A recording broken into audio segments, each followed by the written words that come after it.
প্রত্যেকটা সাধারণ মানুষ ব্যবসাতে আসার সুযোগ থাকতে হবে, লেভেল প্লেইং ফিল্ড থাকতে হবে। পৃষ্ঠপোষকতার কোন ব্যবসা বাণিজ্য আমরা করতে দেব না আগামী দিনে। প্যাট্রোনাইজ কোনো ব্যবসা হবে না। প্রাইভেট সেক্টর লেড গ্রোথ, অর্থাৎ ব্যক্তিখাত চালিত অর্থনীতিতে আমরা বিশ্বাস করি, বিএনপি বিশ্বাস করে। এই জন্য ব্যাক টু ভ্যাকেন্সি করেছি আমরা, আপনার বন্ডেড ওয়ারহাউস আমরা করেছি ব্যবসাকে সহজ করার জন্য।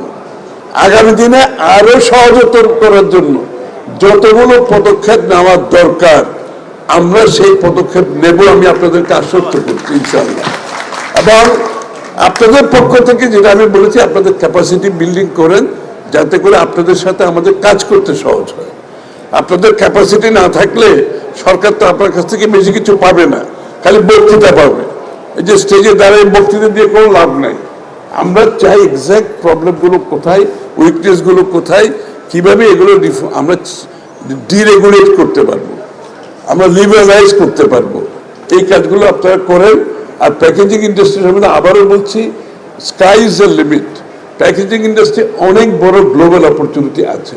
আজকাল প্যাকেজিং প্রোডাক্টের চেয়ে প্যাকেজিং এর অ্যাট্রাকশন অনেক বেশি।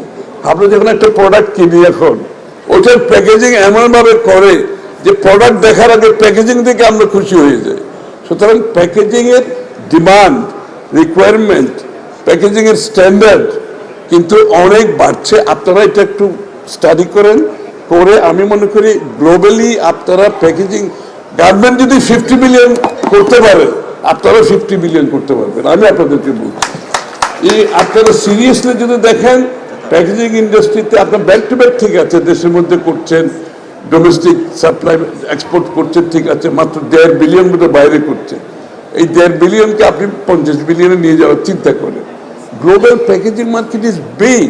প্যাকেজিং মানে খালি কার্টুন তো না, প্যাকেজিং এর মধ্যে এভরিথিং ইজ ইনক্লুডেড। যেমন blister packaging is big big industry. এরকম শত শত আইটেম আছে প্যাকেজিং যেগুলো আপনারা করতে পারবেন। আপনারা একটু ওইদিকে মনোযোগ দেন, গার্মেন্টকে সাপোর্ট দেন, সবগুলো ঠিক আছে, কিন্তু বড়ভাবে আসেন। আমরা আপনাদেরকে এতটুকু বলতে পারি, আমাদের পক্ষ থেকে আমরা আপনাদেরকে ফুল সাপোর্ট দেব, কোনো সন্দেহ নাই।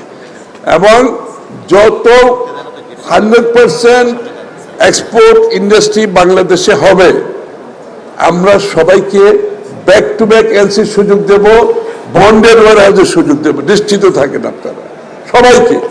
এনি এক্সপোর্ট ইন্ডাস্ট্রি 100% যারাই নিয়ে আসবে তাদেরকে আমরা ব্যাক টু ব্যাক ফ্যাসিলিটি দেবো, বন্ডেড ওয়ারহাউস দেবো। গার্মেন্ট যে সুযোগ সুবিধা পাচ্ছে আপনারা সকলে পাবেন এই সুবিধাটা। আর বন্ডেড ওয়ারহাউস সাহেব, আমি চেয়ারম্যান সাহেবকে বলতেছিলাম, এই প্রত্যেক বছর বন্ডেড ওয়ারহাউস কেন রিনিউ করতে হবে? ওয়াই? কোনো দরকার তো নেই। এই যে ইতিহাসে জানাদের হ্যাসেল, আর রিনিউ করতে যাওয়া মানে তো আমরা সবাই জানি এখানে রিনিউ হলে কী কী হয় না হয়। তা আমার কথা হচ্ছে ব্যুরোক্রেসি, এবং এই হ্যারাসমেন্ট থেকে বাঁচতে হলে যত বেশি ফিজিক্যাল কন্ট্যাক্ট কমানো যায়, ফিজিক্যাল কন্ট্যাক্ট আমরা চেষ্টা করব যে ব্যবসায়ীদের সাথে ব্যুরোক্রেসির ফিজিক্যাল কন্ট্যাক্ট যত বেশি কমায় আনা যায়, তাহলে করাপশন কমবে, কস্ট অফ বিজনেস কমবে, আপনার is of doing business improve হবে। কিন্তু আপনাদেরকেও সিদ্ধান্ত নিতে হবে, আর আপনাদের মধ্যে সেই অনেস্টিটা থাকতে হবে। আমি সরি, কিছু মনে করবেন না, আমাদের মধ্যে ব্যবসায়ীদের মধ্যে সততা থাকতে হবে।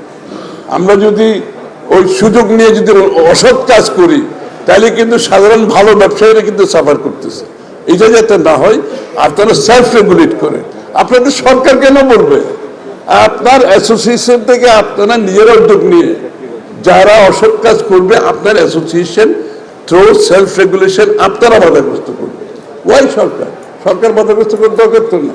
আপনি যদি সেলফ রেগুলেট করে, সরকার তো কোনো আসার দরকার নেই।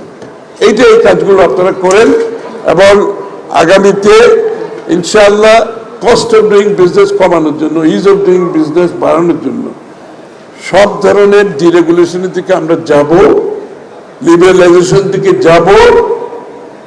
আপনারা আপনাদের কাজটা করবেন, আপনাদের প্রিপারেশনটা নেন, বলেন কোথায় কোথায় উইকনেস আছে, কোথায় কি সুযোগ সুবিধার সমস্যা আছে, কোথায় ডিরেগুলেট করতে হবে, কোথায় কোন পলিসির অভাবে আপনারা বাধাগ্রস্ত হচ্ছে।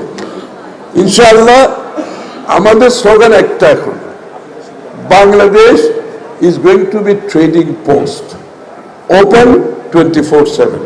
This is the slogan. Bangladesh is going to be a trading post, open 24/7 for the whole world. দেশের বাইরের জন্য। This is the slogan. Inshallah, we can live up to it. আপনারা তৈরি হন এটার জন্য, আপনারা ক্যাপাসিটি বিল্ডিং করেন। আগামী দিনের বাংলাদেশের অর্থনীতিতে আমাদের অনেক বেশি অর্থনৈতিক উন্নয়নের দিকে যেতে হবে, অনেক বেশি কর্মসংস্থান সৃষ্টি করতে হবে।